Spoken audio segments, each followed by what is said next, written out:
안녕하세요. 네. 많은 당직자들이 사퇴 선언을 했던데 부총장님은 어떻게 계속 유지하고 계시는 겁니까? 저는 뭐 임명직이기 때문에요. 네. 그 당대표 거치에 따라서 뭐 음. 결정이 될 겁니다. 그렇게. 네. 오늘 그 오전에 한동훈 대표가 기자회견을 예고를 했잖아요.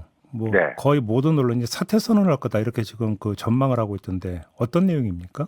뭐 최종적인 거는 이제 그 한동훈 대표가 본인 생각을 지금 다듬고 있기 때문에요. 네. 네. 그 뭐 언론에서는 그렇게 보도를 하고 있는데 뭐 10시 반이니까요. 예, 네. 예. 뭐 이제 조금 있으면 확인이 될 겁니다. 네. 이게 어제 오후 4시에 기자회견 할 거다라고 예고가 떴다가 뭐 아니다라고 하고 이제 결국 오늘 오전으로 이렇게 그러니까 바뀌었는데 이게 오보였습니까? 아니면 뭔가 계획이 바뀌었던 겁니까? 글쎄요, 저는 뭐 그거를 제가 직접 그 담당하고 있지는 않으니까요. 뭐 예. 기자회견 이런 거는요. 예. 뭐 약간의 착오가 있었던 것 같습니다. 착오 정도. 예. 알겠습니다. 좀 하나하나 좀 이제 지금부터 복귀를 좀 해봐야 될 것 같은데 탄핵안 가결 직후 열린 의원총회장이 상당히 분위기가 안 좋았다. 이런 보도가 많이 나오던데 부총장님 네. 어떻게 파악하고 계십니까? 저는 이미 이게 뭐 예고된 모습이지 않았는가 이렇게 보여지는데요. 예. 예, 지난주 목요일 권성동 신임 원내대표가 선출이 됐습니다. 됐고 그 다음 날인가요? 기자간담회를 하면서 대통령의 비상계엄 발동에 대해서 중대한 잘못이라고 이렇게 평가를 했습니다. 예, 예. 친윤 핵심인 권성동 원내대표도 대통령의 비상계엄 발동은 중대한 잘못이다 했습니다. 근데 그 전날 대통령은 담화를 통해서 그 당에서 제시한 잦은 하야 로드맵을 거부를 하지 않았습니까? 예. 그러면서 끝까지 싸우겠다. 탄핵 심판에도 당당히 응하겠다. 네. 이렇게 얘기를 한 거죠. 예. 그러면 비상계엄 발동이 중대한 잘못인데 당사자인 대통령은 하야는 하지 않겠다. 탄핵 심판 당당히 받겠다. 그럼 당에서는 어떤 결론을 내려야 되죠? 이게 이제 헌법 46조에 나온 것처럼 양심에 따라서 소신 투표하자. 이렇게 자율투표로 당론을 정했어야 되는데 예. 굳이 부결 당론을 유지한 이유가 뭘까? 굳이 부결 당론을 유지한 것은 한동훈 대표를 축출하기 위한 카드로서 이거를 일부러 남겨놓은 것이고 원내대표 선출 그날 밤에 그 도곡동 한 카페에서 뭐 여러 사람과 통화하고 대화한 그 내용도 이미 권성동 원내대표는 탄핵안은 통과될 것을 전제로 해서 그 다음에 어떻게 할 것인가 그런 논의를 한 것으로 저한테 제보가 됐거든요. 잠깐만 그 제보 내용 좀 더 구체적으로 말씀해 주시겠습니까? 어떤 내용입니까? 그 제보 내용은 탄핵은 막지 못한다. 탄핵은 어차피 뭐 통과된다. 예. 뭐 그러면서 그 주로 이제 한동훈 대표에 대한 얘기가 주를 이뤘다고 하는데요. 예. 그래서 저는 그런 것들이 의원총회에서 탄핵안 통과하고 의원총회에서 나왔는데 정말 가슴이 아픈 것은 이게 뭐 거의 인민재판 수준이었다. 예. 한 사람 한 사람 다 일어나서 찬성표를 찍었는지 반대표를 찍었는지 고백을 하라. 이건 헌법 위반이거든요. 우리 헌법 46조는 국회의원은 국가이익을 우선하여 양심에 따라 직무를 행한다. 네. 이렇게 해놨는데 너 어디를 찍었냐 고백하라. 이런 식의 인민재판이 이루어지는 분위기였다고 그러고요. 그렇다면 저희 당이 작년 9월이었나요? 이재명 대표 체포동의안이 민주당 내부 반란표로 통과됐을 때 이른바 개딸이라는 분들이 광분해서 색출하자. 그 모습하고 뭐가 다르죠? 저희 당이 정말 그 민주주의적 다양성을 인정하는 자유민주정당이라면 이런 개딸 전체주의와 같은 모습이 당에 나타나서는 안 되는 거죠.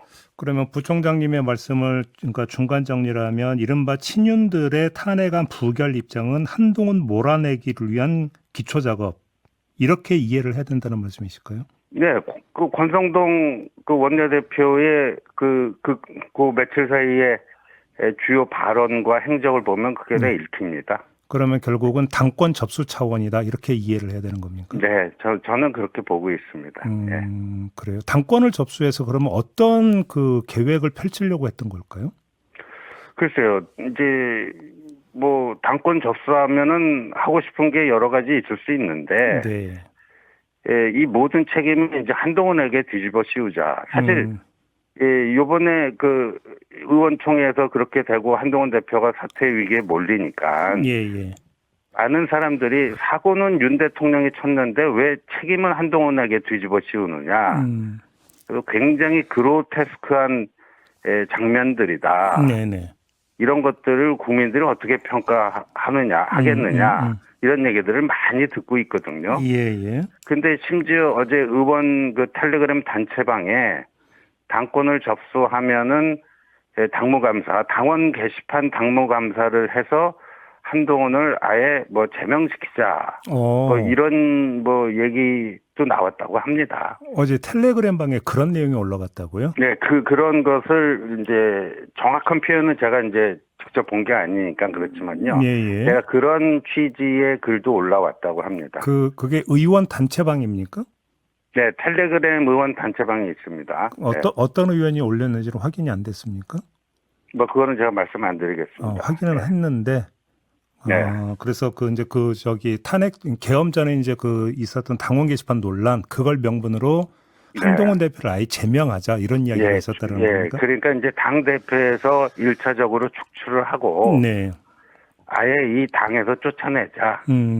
뭐 홍준표 시장도 그 비슷한 주장하고 있지 않습니까? 그게 어제 그 의원 단체방에 올라왔다. 네. 반응은 어땠는지는 좀 얘기 안 들으셨어요? 그건 뭐 잘 모르겠습니다. 그래요?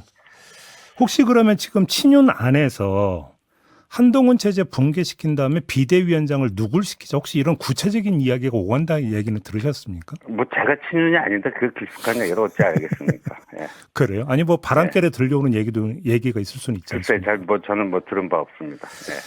알겠습니다. 근데 일단 먼저 점검할 게 이른바 친한 의원들 지금 보도가 나오는 걸 보면 두 가지만 한번 여쭤볼게요. 하나는 그 탄핵안 가결 직후 열린 의원총회에서 고동진 의원이나 진종호 의원, 이른바 친한계로 분류되는 의원들이 사실은 나 탄핵 반대표 던졌다 이렇게 고백을 했다는 보도가 있는데 이 점은 어떻게 평가를 하십니까? 그게 아까 말씀드린 것처럼 인민재판, 개딸 전체주의들이나 할 인민재판을 했기 때문에 그런 겁니다. 그런 결과다? 예, 그런 그 다중의 위력, 네. 압력, 거기에 밀려서 이런 식의 그 커밍아웃을 하게 만든 거. 참 저는 이 당이 앞으로 어디 가서 자유민주정당이라고 얘기할 수 있을지 네. 참담합니다.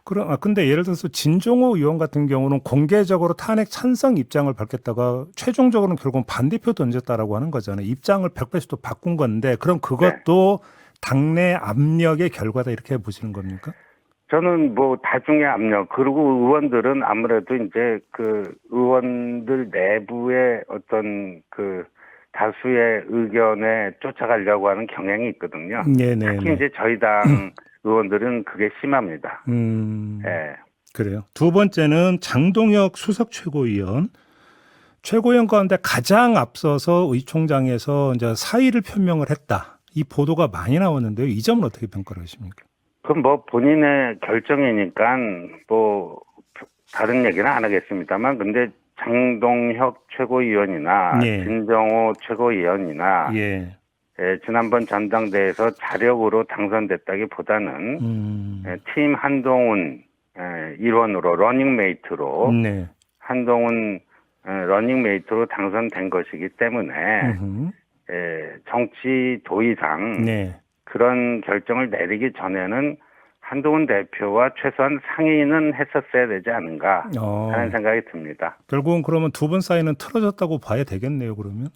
뭐 거기에 대해서는 제가 뭐 평가 안 하겠습니다.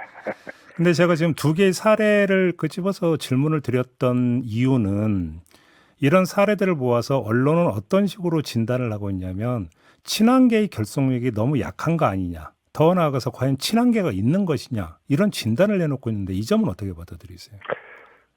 두 최고위원이 한동훈 대표 뜻과 다르게 움직였기 때문에 네. 그런 표가 나오는 것은 뭐 불가피하다고 봅니다. 네. 불가피하다고 보지만 예. 그렇다고 뭐 친한계가 이른바 친한계가 와해되거나 소멸되거나 그런 일은 없을 것 같은데 또 이런 시련을 겪으면서요. 네. 또 부족한 점 채우고 성찰할 거 하고 그래서 더 단단해질 수 있다라고 봅니다. 제가 이 질문을 왜 드렸냐면 그 한동훈 대표가 정치 행보를 이어가기 위해서 혼자의 힘만으로는 안 되는 거잖아요. 세력이 있어야 되는 거 아니겠습니까? 네. 근데 그 세력이 너무 취약한 거 아니냐라는 얘기로 연결이 되잖아요, 사실. 네, 그런 부분 이제 잘 보강을 해 나가야 되겠죠. 그렇게 보시고 지금 그 당 안에서 친윤계 중심으로 탄핵에 찬성표를 던진 의원 가운데 비례대표 의원들 있지 않습니까? 네. 나가라 이렇게 지금 요구를 하고 있는데 이 점은 어떻게 평가를 하세요? 그것도 아까 얘기하는 인민재판 개딸 전체주의와 같은 모습인데 예. 헌법에도 반하고 국회법에도 반하고요. 예.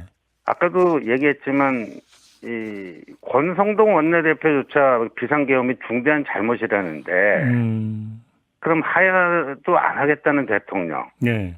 그럼 탄핵도 안 시키면은 예. 그럼 마치 그 아무 일도 없었던 계엄 전 상황으로 돌아가자는 건가요? 그러니까 뭔가 누구에게 책임을 추궁하기 위해서는 네가 왜 이런 책임을 져야 되는지에 대한 사유를 제시해야 될 거 아닙니까? 예. 단지 배신자. 그런데 이 비상계엄 발동의 이제 실체적 진실이 수사와 재판 또 탄핵 심판을 통해서 나타나겠지만요.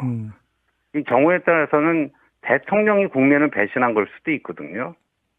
만약에 그렇다면 네네. 국민을 배신한 대통령을 옹호하는 게 국민의 대표인 국회의원으로서 할 일인가? 이건 아니잖아요. 그러니까 이 단순히 배신자 프레임으로 이렇게 하는 것은요.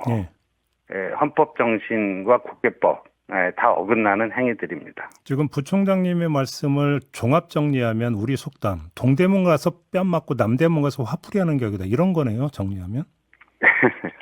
그러니까 사고는 대통령이 쳤는데 책임은 당 대표에게 뒤집어 씌우는 격이다 이렇게 봅니다. 그러면 그냥 그 단도직입으로 한동훈 대표가 지금 이런 상황에서 대권 도전이 가능한지 도전을 한다고 해서 과연 승리 가능성이 있는지 이 질문으로 연결이 될 수밖에 없는데 어떻게 보세요? 그거는 지금 얘기할 상황은 아닌 것 같고요. 네, 이제 이 너무나 정세가 시시각각 이게 격변하기 때문에 그렇고요. 예.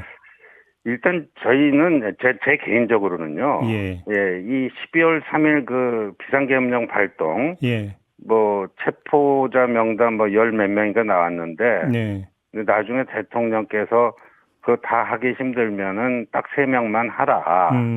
하면서 이제 한동훈, 이재명, 우원식 세 사람의 이름을 불러줬다는 증언이 지금 나오지 않았습니까? 예. 근데 반국가 세력을 척결하겠다고 하는데 왜 한동훈이 체포 대상에 들어갔는가? 이 미스터리를 수사와 이 재판, 탄핵 심판 과정을 통해서 해명이 될 거라고 보는데요. 네네. 제 개인적으로는 이 비상계엄의 첫 번째 제1타깃이 누구였는가? 이재명이 아니라 한동훈 아니었는가? 하는 의구심도 지우기가 힘듭니다. 혹시 그렇게 의심하시는 또 다른 근거가 있을까요? 지금 말씀하신 거 외에? 그러니까 그 한동훈을 거기 체포 대상에 넣었다는 것 자체가 이 도저히 설명이 안 되고요. 도저히 설명이 안 되고, 그다음에 저희 당의 그 누구도 이 비상계엄을 발동할 것이다라는 것을 그런 그 헛된 풍문이다 하고 다 그렇게 생각했는데 민주당 측에서는 무슨 정보가 좀 있었던 것 같아요. 그래요? 네, 그러니까 계속해서 비상계엄의 위험성, 이런 얘기들을 한 것 같고요. 저는 이 북파 공작 부대인 HID가 대통령은 이거 경고성 계엄이라고 해명을 하셨는데 네. 북파 공작 부대인 HID가 왜 여기에 동원이 됐는가? 사실 이게 미스테리거든요, 아직까지는. 그렇죠. 예. 예. 그러면 뭐 이런 거, 예. 여기서 그러면 그 질문을 안 드릴 수가 없는데 김어준 씨가 국회에 나와서 한동훈 사살 계획이 있었다라는 그 폭로를 하지 않았습니까? 이게 신빙성 있는 폭로라고 받아들이세요? 어떻게 보십니까? 그건 저는 뭐 그게 신빙성이 있는 증언인지 아닌지 그것을 판단할 만한 객관적인 근거, 네. 뭐 정황 이런 것들을 뭐 확인한 바가 없기 때문에 예. 거기에 대해서 뭐 가타부타 얘기 들은 게 적절치 않다고 보는데요. 네. 여하튼 HID가 한 30명 뭐 동원됐다라는 것은 국회 증언 과정에서 나온 얘기 아닙니까? 그렇습니다. 예, 뭐 그거는 확인된 거니까. 예. 예. 뭐 그런 생각, 의구심이 좀 드는 게 사실입니다. 사실 그 미스테리로 남은 게 수사를 통해서 반드시 밝혀져야 되는 중요한 항목 중에 하나가 바로 그거죠. 일단 네네. 그 점을 좀 환기를 하고 이제 시간이 다 돼가는데 그럼 마무리로 이런 질문을 좀 드리겠습니다. 앞서 그 부총장께서도 한동훈 대표 아예 몰아내기 제명 그러니까 이야기까지 나온다라고 전해 주셨으니까 드리는 질문인데요. 만약에 대표직 사퇴를 넘어서 당에서 쫓아내려고 하는 이런 움직임이 나온다면 그때는 어떻게 대응하실 겁니까? 예를 들어서 분당도 감행할 수 있다. 이런 걸로 이해를 해도 되는 걸까요? 아니, 뭐 당 대표까지 지냈던 뭐 오늘까지 현재까지 당 대표고요. 네.